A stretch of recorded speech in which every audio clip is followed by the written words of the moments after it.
Hi, it's Ricky Fleming from Moshville Times here once again. I'm delighted to welcome Indianapolis-based death doom band Mother of Graves. And tonight I've been joined by twin guitarists Chris and Ben. So how are you guys doing? How have you been since lockdown? Have you been lucky enough to keep your jobs and everything? Yeah, doing good over here. Thank you for having us.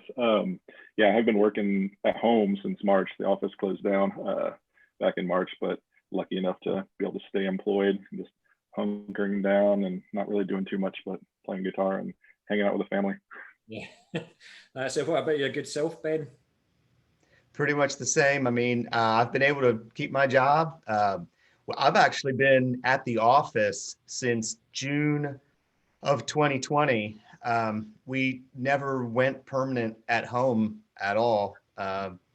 And, a couple of us at the office got it, got through it, no major other issues. So I'm very fortunate.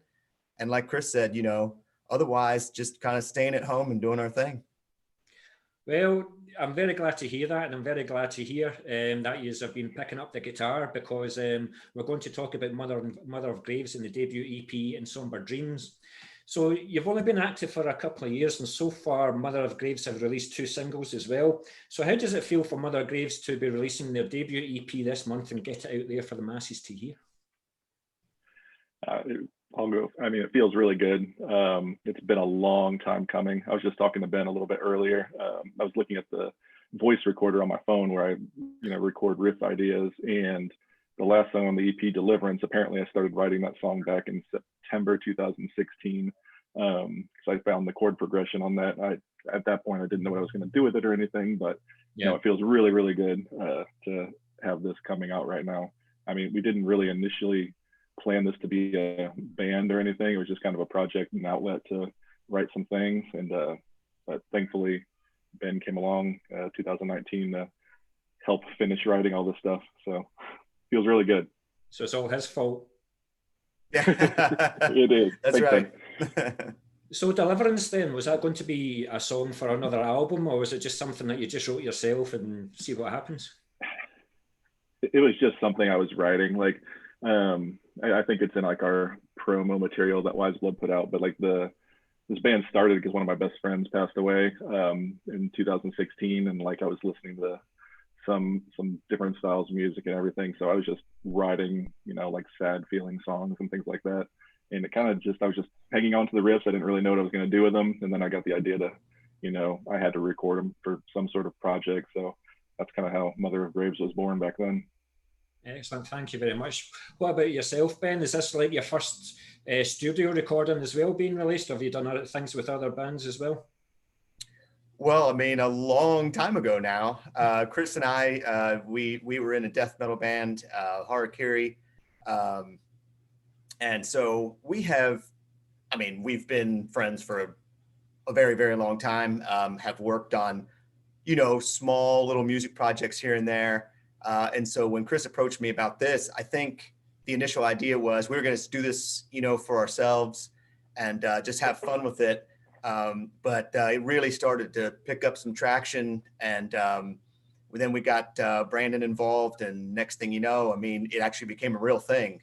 So we've got a little bit of experience, with our band from by now. It's been a long time, but we've been doing this just very informally, for a little while now.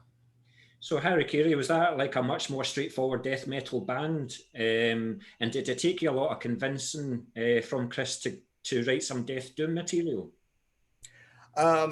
First of all, yes, Harakiri was more straight up death, absolutely. But when he talked to me about writing something more death doom, definitely more melodic, that definitely appealed to me. I mean, that is maybe more down my natural alley anyway. Yeah. I love a good tech death riff as much as the next guy, but I really enjoy the idea of being able to open things up, be more melodic, and just be able to explore more areas. So this band lets us do that. That's excellent. Thanks very much, guys, for your answer there. So you had your signing session yesterday. How did that go? It was more of a just a kind of a meet and greet type thing that Wise Blood was doing.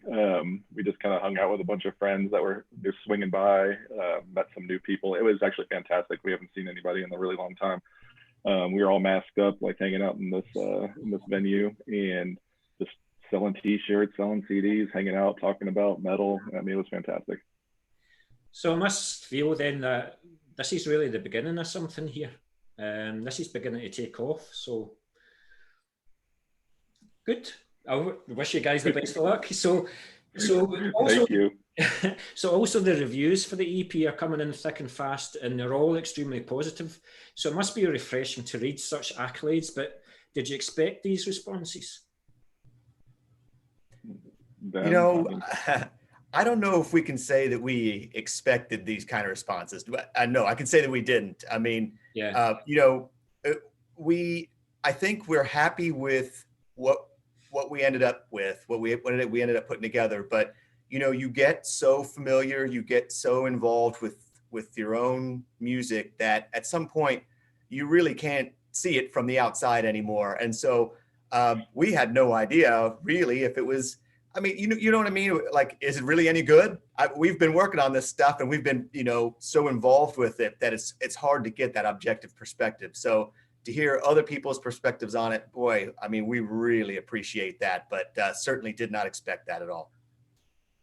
Oh, excellent. Thank you. So even though that you're only a couple of years old, for those that are new to the band, how would you say it compares to your early material? And do you think you found the sound that you've been looking for this EP? Because am I right in saying that the first single that you didn't include it in the EP, whereas obviously in Somber Dreams you did. Was there much contrast in the style? Well, I mean, a lot of this is our early material. A lot of we've been writing these songs for a long time. It's just been a very, very slow road that just picked up steam kind of recently. But yeah, like the song Afraid that's out there, that was done with our friend who was also in Hierarchy with us, Matt. He did the vocals for that, but then he decided to move on from the project and just do other things. So that one, I mean, I think the sound is there. Vocal wise, it's not the same as Brandon, but like musically, I think it fits in with everything we were doing. But it just didn't fit on the EP really. But I think we got the sound that we were looking for. I mean, I think more so instead of a musical style, we were kind of just looking for like a mood or a vibe. I mean, we knew our influences going into it, like the Death Doom stuff, but we were just looking for, you know, just that somber, you know, melodic tone. I mean, if you listen to this EP, each song kind of sounds different. They don't, you know, sound exactly the same. So, but yeah. You definitely show off your influences in each of the songs. They do sound different, and you show like the Urn is completely different to Deliverance, for example. I was hearing a wee bit more of My Dying Bride in Deliverance, whereas the Urn is Katatonia and Edge of Sanity for me, you know. So would you agree with that, Ben? Do you think you found the sound that you're looking for? Yeah, I do agree with that. And the bands you named right there, I mean, you're hitting them right on the money. You know, for myself personally, I can't help but bring a lot of My Dying Bride into this. I've admitted to a lot of people who know me, Chris especially. You know, I'm sometimes late to get into things. You know, everybody else has heard them already, and then I find out. But My Dying Bride, I've been listening to them, I mean, forever. That's one, and so definitely that influence. Katatonia, absolutely. And I think with every song, we got a little bit more familiar with what it is we were trying to achieve. And so I feel like we did hit our sound. And now, you know, I guess the challenge is, okay, this is our sound. Where can we go with it and still be us? Yeah. Well, I'm certainly looking forward to hearing what you're going to be doing next. So get writing. Don't wait for songs since 2016. Get writing now and get them out quicker. So, but talking of the sound, then it must have been a dream come true then, if for working with Dan Swano to master the recordings at Unisound. So how did that come about? How was it arranged? And you must have been fanboys when he said yes. Oh yeah. So you know, Sean, we were just going back and forth with Sean at Wise Blood, the record label, and he came to us with a list of like preferred mastering engineers, possibilities that we were reviewing, and then he came back with another message saying, "Oh yeah, let's add Dan and Unisound to this mix," and we all basically just said, "Yeah, okay, that's it. Yeah, forget it. This is who we're gonna go with." Right. So yeah, we were definitely kind of fanboyed out for sure, because I mean we're all super huge fans of his and like all the different things he's done. But you know, especially when he gave us some compliments, and he's just a really cool guy. So very, very cool. Yeah, Absolutely. I mean, it must be refreshing as well. I mean, he's worked with some huge bands and things like that, and he's now found this wee small band from Indianapolis, but he sees the potential there. So that must have been why he said yes to working with you. So I hope so. I don't know what it was, but we're just happy. Yeah, we're totally. super happy with the job he did. excellent, excellent. So are there plans to release a video to coincide with this release? I mean, obviously COVID is going to put limitations on it, but maybe something, can you guys meet up in the studio or anything like that and do a studio video with one of them, or is there? I mean, we don't have any plans right now to do anything like that. I've thought about it. We're not really, rehearsing or getting together like much now, just, because of the pandemic and everything. I've thought about it, and I think it might be a good thing to do like as a bridge between the EP and the full length, later on this year. It's a possibility, but we haven't really talked about it too much. Yeah. Yeah, we're probably going to put that idea in the hands of Brandon, who always has a very clear vision. I mean, he has a clear vision of what he wants lyrically, artistically. So if we decide to go that route, I'm gonna put the most of that on Brandon. Say, Brandon, figure this out for us. Absolutely. Well, while we're talking about Brandon, I just have to say, absolutely stunning vocals. I said that in my review, just absolutely stunning vocals. There's so many Death Doom bands out there, and the music's great, and then the vocalist comes in and you go, no, it just doesn't suit it at all. But Brandon's were absolutely top notch. But he, obviously with him being the vocalist, then did he take care of the lyrics, or are you guys a band where you all contribute to lyrics? Does he welcome? He does all that. That is all Brandon. We don't dare step into his territory at all. And yes, his vocals are amazing. Like, and he did a lot of these tracks, a lot of his recordings. That's like a one take thing that you're hearing right there. He is the master of the one take vocal performance, and just the way that he's so emotive and so brutal, but also like you can understand what he's saying, even though he's growling these vicious lyrics. It's ridiculous. He's great. But yeah, he writes all the lyrics, and there's no way we could add anything to what he does. That must be a huge headache taken away from you guys, because it's certainly something that I can never do. Write lyrics. Yeah. Absolutely. Yeah. I mean that when he first started laying them down, I mean, immediately it's like, oh my gosh, he's just made my life so much easier. I mean, all this work that I've had to do, just with home recordings in the past or whatever on vocals, I'm just thinking of all these things I don't have to worry about now, because he was belting them out. I'm like, we're not going to have to do anything to this. This is great. I mean, I'm going to have to force him to do a second take just so I have it for myself. But oh my gosh, yeah. So he makes it very easy. Oh, brilliant. Brilliant. I need to catch up with him one day, because I'll need to say so much more about his vocals, just brilliant vocals. So you've obviously just released 2 singles and an EP then, but was there anything that you'd done differently between the recordings of the singles to that of the EP? And do you think you might take that going forward to your next release? I'll let Ben take that one. All right. Well, I think, since we've kind of come into our sound a little bit, we are, we're finding a way to add, more textures to the sound to get that exact sound locked in that we want. And so definitely there's been an evolution, from that first single we put out to, the final package we have now. And obviously, Dan's contribution to that can't be overlooked. Obviously, he really helped, craft what we've got out there now. And, I would like to see, another step taken. Obviously, I think we're hoping to be able to take it to another level. And I think it was kind of like what I said before.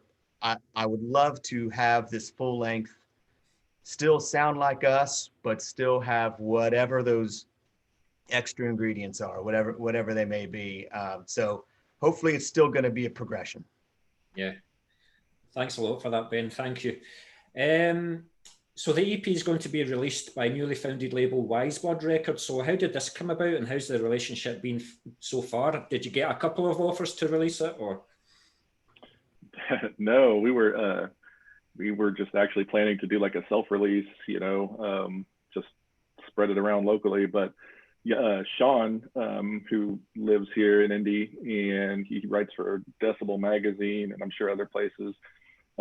He was starting up Wiseblood Records, and he sent us a message one day saying, that he liked what he heard, and he wanted to have a conversation and just talk to us. I think it was our friend Corey from Apostle of Solitude who told Sean about us. So thank you, Corey. If you haven't heard Apostle of Solitude, I'm sure you have. Go check them out; they're amazing. Anyway, yeah. So Sean and I, we had a Skype call, and he kind of just talked about his vision for the label, and immediately I knew that. I mean, he was the dude we wanted to work with. It's like amazing guy, and just an amazing vision for a label. Yeah. And through every step, he's great. He's opened up doors for us that like never would have been possible, because we were just, like I said, just gonna throw this thing out there by ourselves and have a couple people listen to it, and then it'll probably fade away. But it's been great. It's been great. Well, I mean, he opened the door to Dan Swano to you, so you can't get much better than that. That's true. Yeah, exactly. Would have never thought that would have been a possibility, actually. I'm actually interviewing Sean on Tuesday night, so I'll be looking forward to catching up with him. Awesome. So with the lockdown still pretty much happening here in Scotland, so how are you guys communicating your ideas to each other? A lot of it is text messaging, and I'm talking like we're sending riff ideas over text. I mean, and they're coming in these like garbled, awful quality. It's just terrible, but it gets the idea across, so we'll all be kind of contributing riffs. And then, one of us will be trying to actually like say, okay, I think I know what he's playing here, get that into a format, in an actual recording program, then get that uploaded onto a shared drive that we can all be listening to a more refined, product, and then start, saying, okay, what can we do with this now? So much of it has been like text, email, and just like a Google Drive, because, we have really limited opportunities to see each other in person. Yeah.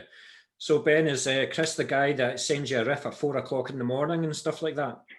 Yeah, actually, his kids get up crazy early. So I know when my texts are blowing up, at 4 and 5 in the morning, it's got to be Chris. And, maybe one out of every 5 texts or so is another song idea. So it's pretty cool. It's hard to keep up with, actually. I just sent one a couple hours ago.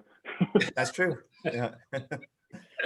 Well, it sounds as if there's going to be quite a number of songs sooner rather than later then. So if, say, for example, the next album is going to be an album that's going to be next, are you going to take a couple of songs from the EP and put onto the song, or is it all going to be completely brand new stuff? I mean, we haven't talked about it, but I'm pretty sure it's all going to be brand new stuff. I don't think we'll try to rework anything that we've done on the EP or anything like that. So wouldn't you say, Ben? I would agree with that. I mean, as much material as we already have, I don't see any obstacle to us being able to just make the full length all new. Well, I'll be watching. That's pressure. So things seem to be fairly settled on the band members' front with Mother of Graves. So when constructing new material then, and with band members having their own personal taste in music, how would you say you keep it all together, for example, when negotiating what stays in and what goes out of a song? Well, I mean, it's pretty easy, actually. I mean, it's just, so far, it's just been Brandon, Ben, and I doing all the writing. And we all know the vibe and the style that we're going for, the influences. We all know the bands that we like, even though we might have, separate tastes, but we know what this project is supposed to sound like. And as far as negotiating what needs to go or stay, we all take a lot of pride in our songwriting. So it's pretty easy when, something doesn't fit that we've written in a song. It's no big deal to, get rid of it. And we've done that plenty of times. I was talking to Chris, just reflecting on this EP and how many riffs we had for the song that became The Urn.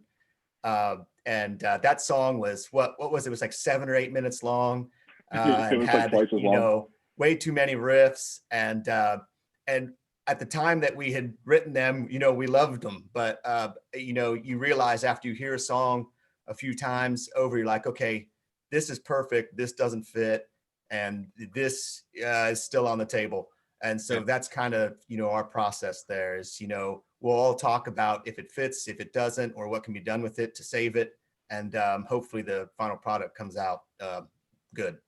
Yeah, well, it certainly did. It certainly did. But to be honest with you, I'm quite disappointed in your answers because I was expecting the fisticuffs in the studio and blood on the walls and everything like that. But there doesn't appear to be anything like that. Yeah, thank God. I don't want to do that. I mean, with you guys being in previous bands, I suppose you've been there, done that. You just want the band to be close knit and structured and focused on the music, and it certainly sounds to be that's what the case is. Yeah, absolutely. We're all good friends, and that helps a lot. You know, we're not just random strangers in a room playing music. Like, yeah, we've known each other for a while, so it's really nice. Yeah. So when you get the chance, then where do you record and where do you rehearse? Where do you rehearse?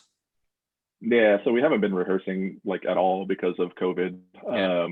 But we will be getting together at Brandon's house. He's got a set up for us that we'll be using when it's time to start getting ready for shows and everything. But up to this point, it's just been studio work, and Ben's got the studio for that, and he's very skilled at using it. So Does Brandon know that you're all coming over to his house?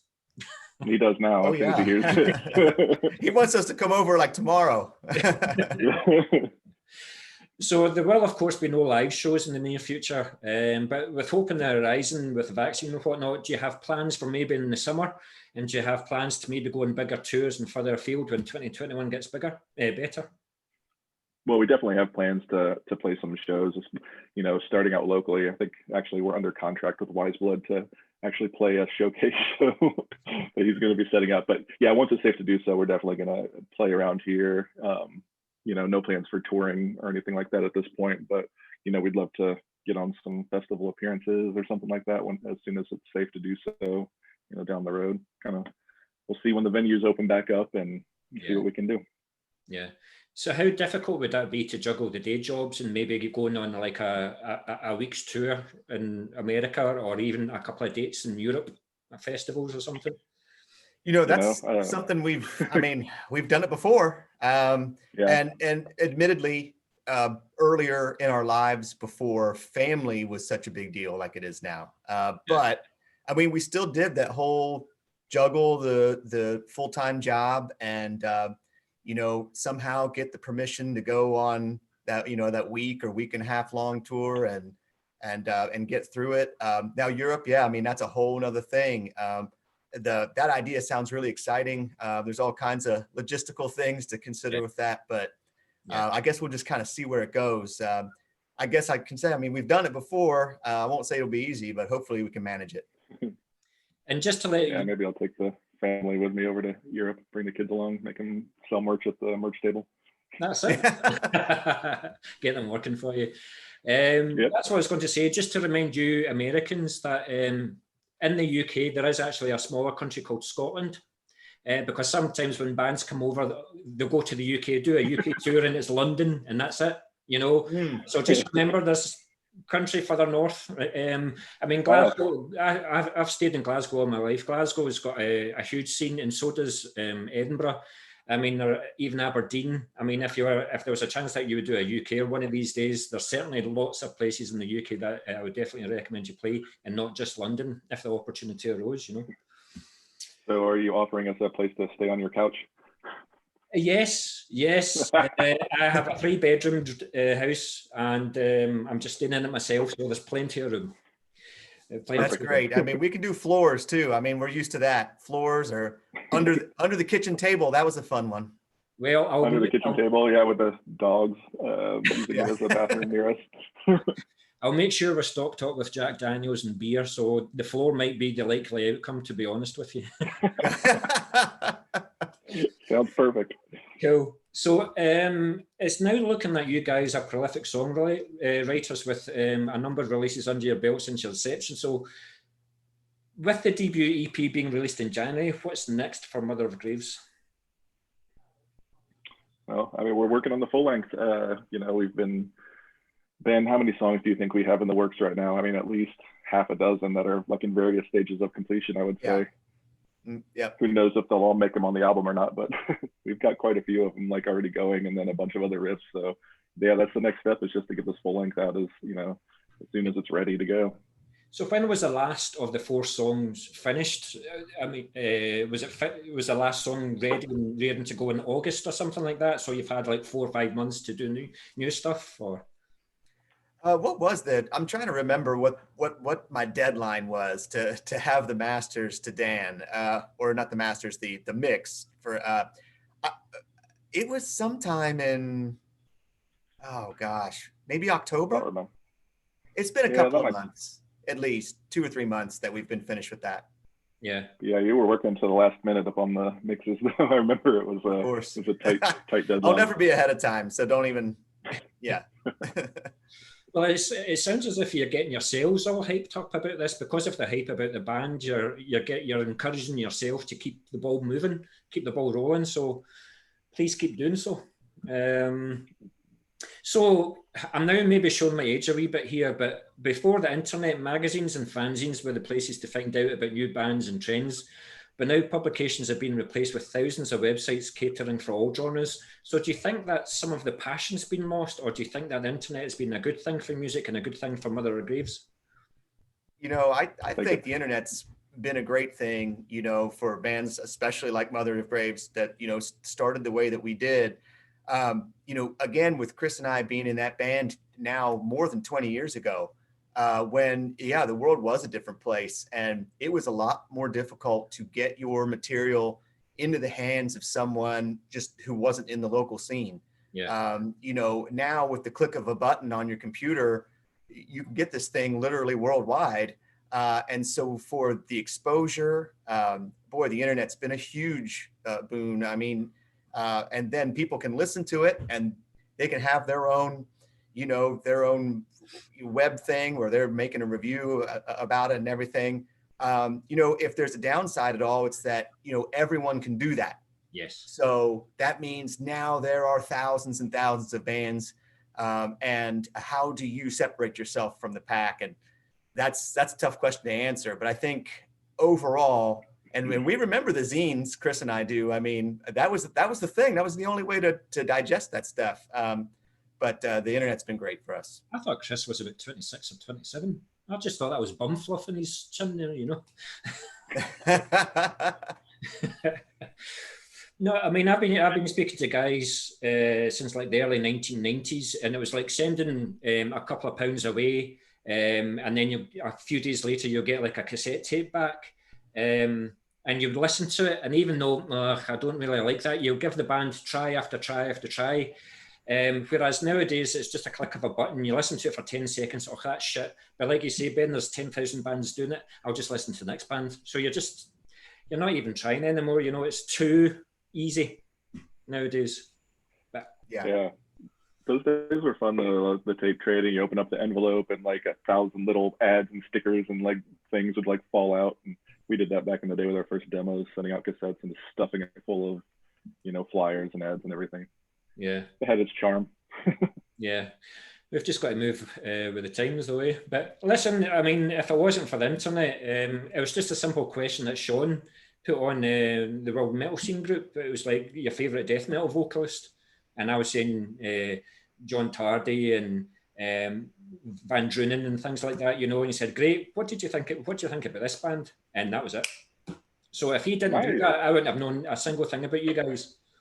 Oh, that's super cool. So it's a double-edged sword, you know. It's a double-edged sword, I think. So we've only got about 7 or 8 minutes left because of Zoom. It's like there's a time limit, unfortunately. So where will we find Mother of Graves on social media then?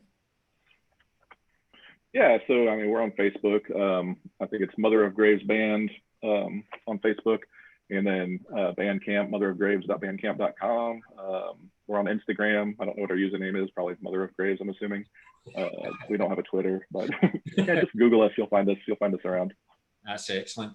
Now, this is just the last question, and I know this is probably one that you can speak for the whole 40 minutes for. So what guitars did you use for the recording? What did you use, Chris, first? What did you use?